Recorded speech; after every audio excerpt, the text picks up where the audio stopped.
do controle da administração pública. Então, uma das formas de controle da administração pública, né, constitui uma das formas, então a ação civil pública ela tem essa relevância, tem essa importância, por ser aí um procedimento coletivo, na verdade, onde se busca aí tutelar direitos coletivos, ou melhor dizendo, transindividuais, né?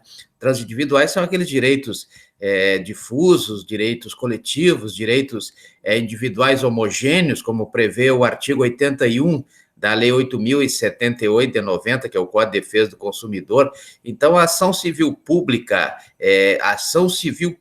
prevista lá no artigo 129, inciso 3º da Constituição Federal, artigo 129, inciso 3º da Constituição Federal, tem essa finalidade. A finalidade é exatamente tutelar os direitos chamados de transindividuais, ou seja, aqueles direitos previstos no artigo 81 da Lei 8.078 de 90, que é o Código de Defesa do Consumidor. Então, temos direitos difusos, direitos coletivos e direitos individuais homogêneos, né? O objetivo dessa ação civil pública prevista no artigo 129, inciso 3º, aliás, ela começa no caput do artigo 129, né?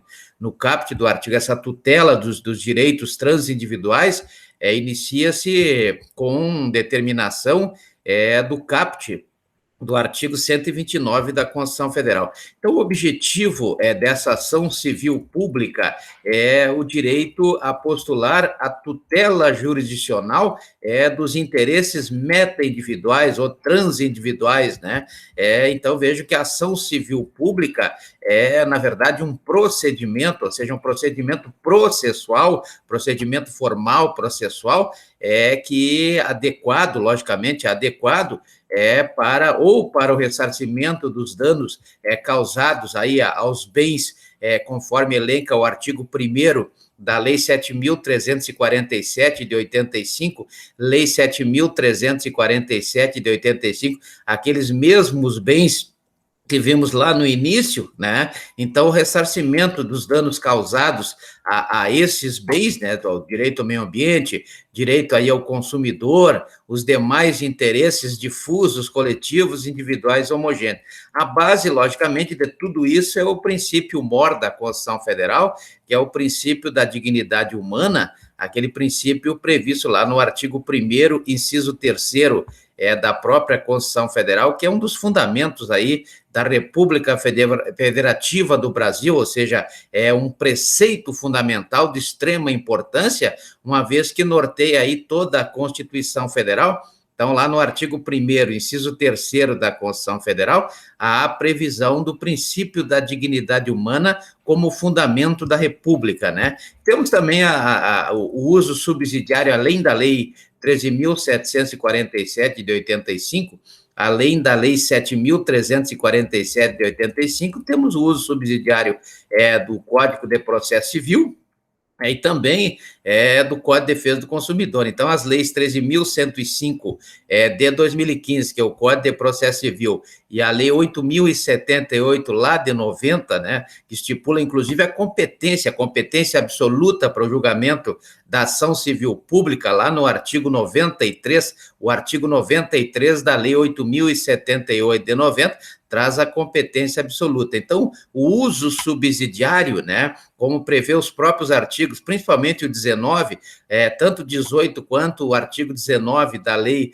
7.347 de 85, prevêem aí o uso subsidiário tanto da Lei 13.105 de 2015, quanto da Lei 8.078 de 90. A mesma coisa que acontece lá com, por exemplo, no processo do trabalho, né, por força do artigo 15 da própria Lei 13.105 de 2015, ou do artigo 769 da CLT. Então, vejo que também é importante que se diga que, no manuseio dessa ação civil pública, desse procedimento que visa tutelar os interesses meta-individuais, os transindividuais, quando há violação daqueles bens jurídicos previstos lá no artigo 1º da Lei 7.347 de 85, cabe também a tutela preventiva. Então, cabe a tutela preventiva também desses mesmos bens bens, não é verdade? Então, nós temos aí a função da ação civil pública exatamente ou a tutela preventiva ou a tutela ressarcitória, ou a tutela preventiva ou a tutela ressarcitória. A tutela preventiva, ela tem um procedimento semelhante aí às tutelas de urgência ou tutela de evidência, como se faz aí manifesto nos artigos 300 e 311 da Lei 13.105 de 2015, né? O artigo 300, ele traz aí a tutela de urgência, quando há realmente urgência, né? Como prevê o artigo 13, o caput do artigo 300 da Lei 13.105 de 2015, e lá no artigo 311 nós temos aí também a tutela de evidência, né? Quando não há urgência, mas há necessidade de que alguma providência seja tomada até para a preservação do objeto, né? Para que se atinja aí com êxito o final do processo. E a ressarcitória é aquela que quando já houve, né? Já aconteceu o dano, então aí vem a questão da tutela ressarcitória. Então são duas tutelas básicas que compõem aí o objetivo da ação civil pública prevista lá no artigo 129 da Constituição Federal e é regulamentada pela Lei 7.347 de 85. Ou é preventiva ou é ressarcitória, ou é preventiva ou é ressarcitória, não é verdade? Logicamente que o artigo 1º traz lá os bens, como já elencamos todos aqui, e vamos novamente dar uma reforçada nisso, né? Logicamente que nós temos aí alguns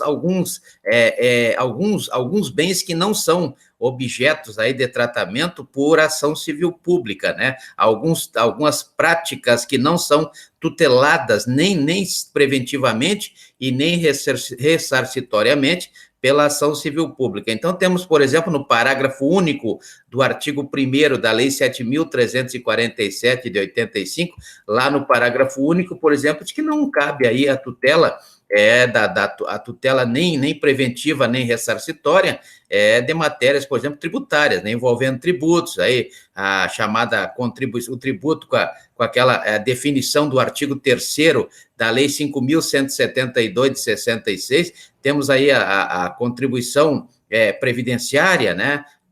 Na verdade, o que prevê o artigo 149 da Constituição Federal, que prevê o artigo 195, incisos 1º e 2º da própria Constituição Federal, também está previsto lá na Lei 8.212 de 91, que é a Lei de Custeio da Seguridade Social. Temos também, não atinge também, quando for matéria relativa ao Fundo de Garantia por Tempo de Serviço, que é um direito de todo trabalhador urbano ou trabalhador rural, conforme prevê o artigo 7º, inciso 3º da Constituição Federal, regulamentado pela Lei 8.036 de 90, 8.036 de 90. Enfim, todas essas matérias aí de natureza, que sejam de natureza afim à área tributária, né? A área do tributo, como eu já disse, lá do artigo 145 e seguintes da Constituição Federal, né? Temos outras matérias também, que são tratadas através da ação civil pública quando há dano, né? Por exemplo, nós temos lá no ECA, na Lei 8.069 de 90, o que prevê o artigo 208, parágrafo 1º, né? O que diz lá? Na verdade, esse artigo 208 da Lei 8.069 de 90 está inserido no capítulo 7, o capítulo que traz aí referência à proteção judicial dos interesses individuais, difusos e coletivos, né? Então, o artigo 218, ele traz que devem se reger pela Lei 8.069 de 90 e também complementado pela Lei 7.347 de 85, aquelas ações de responsabilidade por ofensa àqueles direitos assegurados, principalmente como prevê, na forma do que prevê, o artigo 227 da Constituição Federal, então assegurados a criança e também o adolescente, né? Então devemos aí observar o que prevê o artigo 2º da Lei 8.069 de 90, quando fala que criança é até 12 anos, passado dos 12 aí já temos a figura do adolescente, mas ambos estão aí protegidos nos seus direitos, né? Logicamente que esses direitos assegurados são referentes ao não oferecimento ou oferta irregular, né? Do que, na verdade, o parágrafo 1º complementa quando diz que todas aquelas hipóteses previstas lá no artigo 208 da Lei